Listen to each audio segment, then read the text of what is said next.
Hey guys, আসসালামু আলাইকুম। সবাইকে অভিনন্দন। আর আজকে শুরু করছি নতুন আরও একটি ব্লগ। আর আজকের ব্লগে থাকছে সম্পূর্ণ ভিন্নধর্মী একটি রেসিপি, সরিষা বাটা দিয়ে আলু আর সজনে ডাঁটার ঝাল। তো প্রথমেই আমি আলু আর সজনে ডাঁটাকে ছিলে পানিতে ভিজিয়ে রেখেছি। আর এদিকে সরিষাটা বেটে নেব, যার জন্য খানিকটা কাঁচামরিচ আর লবণ দিয়ে দিয়েছি। আর ওইদিকে সরিষাটা আমি আগেই ধুয়ে এটা রোদে শুকিয়ে নিয়েছিলাম, আমার এগুলো প্রসেস করাই ছিল। তো সেখান থেকে আমি পরিষ্কার করা যে সরিষা, এখান থেকে আমি 2 চামচ পরিমাণ সরিষা নিয়ে নিয়েছি। এখন এটাকে খুব সুন্দর করে বেটে নিতে হবে, একটু পানি দিতে হবে, না হলে কিন্তু বাটা যাবে না। শুকনো শুকনো বাটতে অনেকটা কষ্ট হয়ে যায়।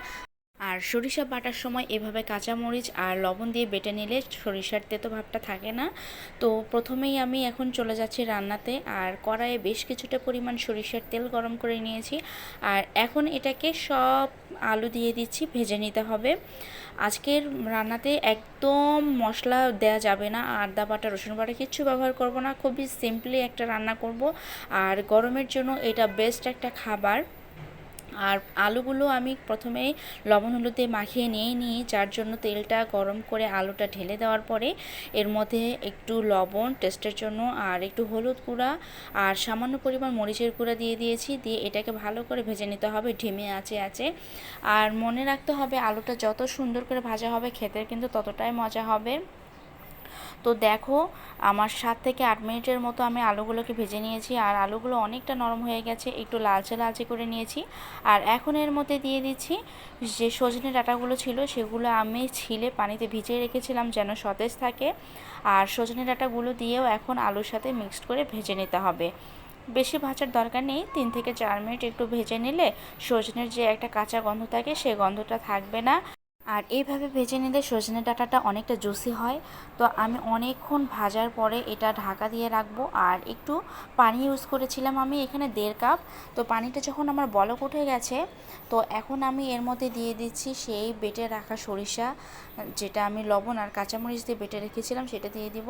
এটা আমার তরকারির লাস্ট পর্যায়ে। আর এই তরকারিতে আর কিচ্ছু যাবে না, প্রথমে যে আমি লবণ হলুদ আর শুকনো মরিচ দিয়ে ভেজে নিয়েছিলাম, এটাতেই আমার তরকারি রান্না হয়ে যাবে। আর এই রান্নাটা এভাবে খেতে কিন্তু অনেক মজা লাগে। আর সরিষা দিয়ে তো কোনো কথাই নেই, জবাব। এটা জাস্ট শুধু ফুটিয়ে ঝোলটা দেখো কেমন গাঢ় হয়েছে। আমি আরেকটু মাখা মাখা করে তারপরে নামিয়ে নেব। আর যাদের ঠান্ডা কাশি রয়েছে এই গরমে, তারা কিন্তু এটা খুব মজা করে খেতে পারো, ঠান্ডা তো একেবারেই চলে যাবে। আর সরিষার যে ঝাঁজটা সর্দি কাশির জন্য অনেকটা উপকার করবে, এবং এই সরিষা কিন্তু শরীরের জন্য অনেক ভালো। আর সরিষা দিয়ে এই সজনে ডাঁটার যে গ্রেভির ঝোলটা হয়, এটা কিন্তু দারুণ লাগে গরম ভাতের সাথে। তোমরা এভাবে কিন্তু করে একবার হলো ট্রাই করে দেখতে পারো। আর আমরা তো সজনে ডাঁটা অনেক সময় বিভিন্নভাবে রান্না করে খাই, বাট এইভাবে ট্রাই করে একবার দেখো, অনেক মজা লাগে। আর আমার মেয়েটাও মাশাআল্লাহ খুব পছন্দ করেছে। তো আমি প্রথমে খেয়েছি ফেলেছিলাম, তো ভাবলাম শেষমেশ তোমাদের সাথে একটু রিভিউ দেই, একটু শেয়ার করি।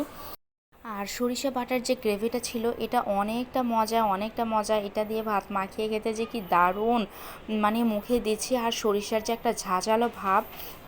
আর প্রত্যেকটা লোকমা মুখে দেওয়ার সাথে সাথে নাক কান দিয়ে মনে হয় সরিষার ঝাঁঝটা বের হয়ে যাচ্ছে। আর দেখো কতটা জুসি জুসি হয়েছে এই সজনে ডাঁটাটা।